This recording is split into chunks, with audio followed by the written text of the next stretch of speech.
Welcome to the deep dive. We're here to sift through all that noise and bring you insights you can actually use.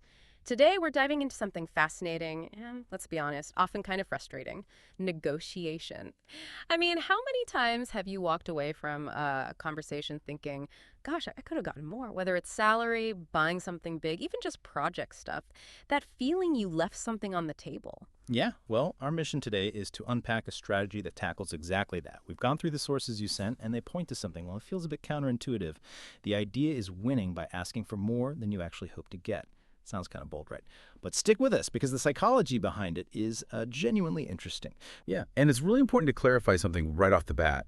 While the core idea is ask for more, the sources frame this really carefully. It's under the heading of don't be aggressive. Mm-hmm. So this isn't about being hostile or making crazy demands to bully someone. Not at all. It's actually rooted in smart strategic planning. It's about understanding, well, how people think. We're going to explore how this bold-sounding approach can actually create a better dynamic. One where you get closer to your goal, but the other person feels heard, respected, like they're part of finding a good solution for everyone. It's really about aiming for a win-win, but one that gets you the best possible outcome within that. That's a great distinction. Strategy, but keeping the relationship intact. Okay, so let's unpack this. The sources seem to challenge that default setting many of us have, which is asking for, well, just enough. You figure out your bottom line, maybe add a tiny bit, almost apologetically, and that's your opener. But the research says, no, flip that. Think big. Aim above your real target. So why is asking for just enough often? Well, why does it lead to disappointment? That's a really critical question, because when you ask for exactly what you want, any compromise means you're instantly falling short. Right. There's no wiggle room. And this is where the idea of a safety margin comes in. The sources are clear. This isn't about being greedy. It's a strategic move. Gives you space to negotiate, to have that back and forth that's natural. Think of it like a buffer. If your real goal is, say, X, and you ask for X plus Y, well, now you have that Y amount you can concede and still hit your target.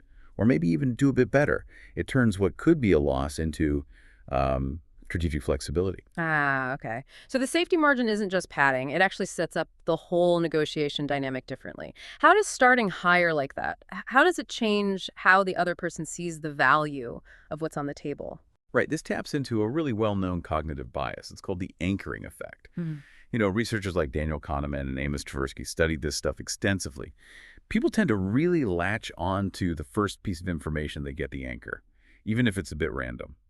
And that first number heavily influences all the judgments that follow. So when you open with a bolder, higher figure, you're not just stating your price.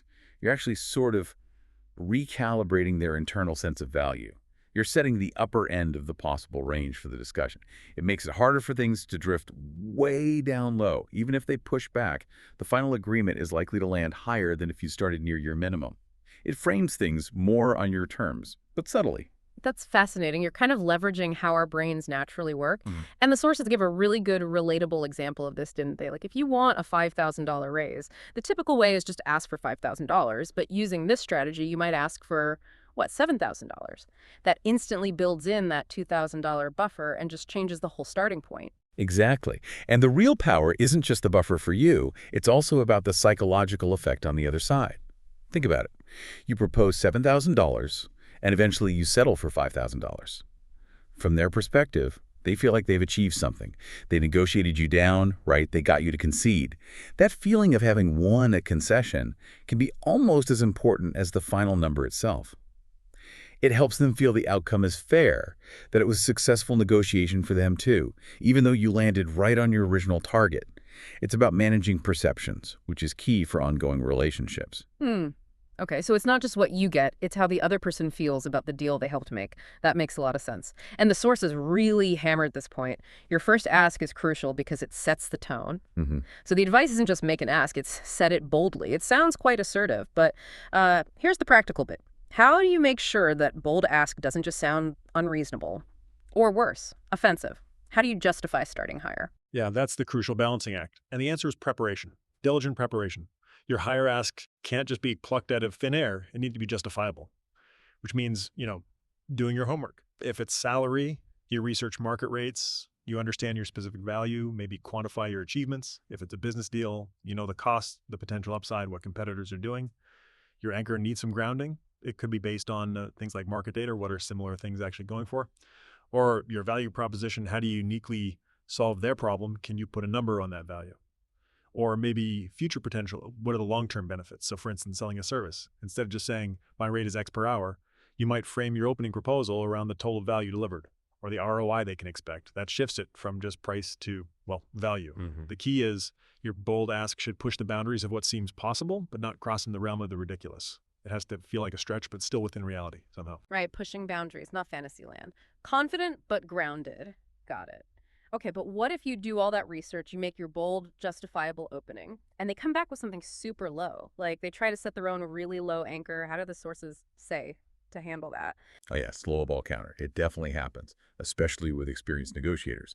The sources suggest a few things. First, don't immediately cave or get defensive. Just take a breath, acknowledge their offer, but then pivot right back to your anchor and its justification.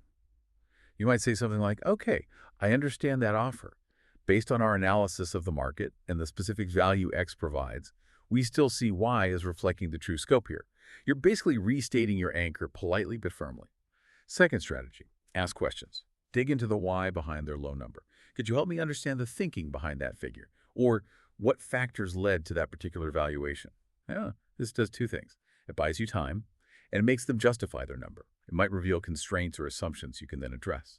It's a way to challenge their low anchor without being aggressive about it. You're trying to shift the focus back to value and rationale, away from just throwing numbers back and forth. That sounds really practical. Acknowledge, re-anchor, ask why.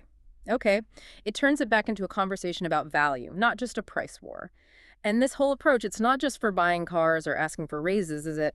The research suggests that it works in loads of different situations, like negotiating for resources on a project, or maybe arguing for a certain strategy in your team, or even just defining your role better. Absolutely. Think about a more complex negotiation, like, say, setting up a joint venture or a partnership. Maybe your ideal contribution level, based on what you bring, is 60%. But you might initially propose 70%. Backing it up with your IP, your investment, your expected value add. You've built in that buffer, yes, but you've also signaled strong commitment and high value from the start. Then, when you eventually concede down to 60%, the other side feels like they successfully negotiated you down. Meanwhile, you've landed exactly where you wanted to be, and they likely perceive your contributions worth more highly than if you started lower. It influences that sense of fairness across the whole deal. Yeah, that makes sense. This whole ask for more thing, it really forces you to think bigger about your own goals and value before you even start talking. You have to figure out your ideal outcome, not just the bare minimum you'd accept. And then that higher starting point gives you the room for the negotiation dance, guiding things towards that better outcome. And that brings us to one of the most, well, encouraging points from the sources. You might be surprised by what you get. That's not just wishful thinking. It's a real possibility that comes from creating that room to negotiate. You might find the other party is actually willing to meet you much closer to your bold opening than you initially thought possible. Which kind of raises the question, doesn't it? What opportunities are we missing simply because we don't aim high enough from the get-go? It's a strong nudge, really, reminding us we often limit ourselves by being too conservative initially. Okay, so let's recap the core idea we've unpacked today. It's the power of asking for more than you actually want. And remember, the key is this isn't about being greedy or pushy. It's about smart strategy, building that safety margin, using the psychology of anchoring, and setting a bold, confident, but justifiable tone right from the start. It's about playing the negotiation game intelligently while still respecting the other person. Exactly. And as the research suggests, you might be surprised. That's the potential upside here. The goal isn't aggression, it's strategic thinking. It's creating space for a constructive conversation, for give and take, that ultimately leads you closer to your goal, ideally leaves everyone feeling okay about the outcome and keeps relationships intact. Right. So here's a final thought for you to maybe mull over. Beyond those big formal negotiations, salary, cars, business deals, think about everyday stuff, how might embracing this ask for more mindset, this idea of thinking big and confidently stating your highest justifiable value, how might that subtly change how you see your own worth and capabilities day to day? Are there other areas in your life, maybe personal goals, arguing for your ideas, even just setting boundaries? Where could setting a bolder initial stance, even just mentally for yourself, actually make a real difference? Something to think about. Thanks for diving deep with us today.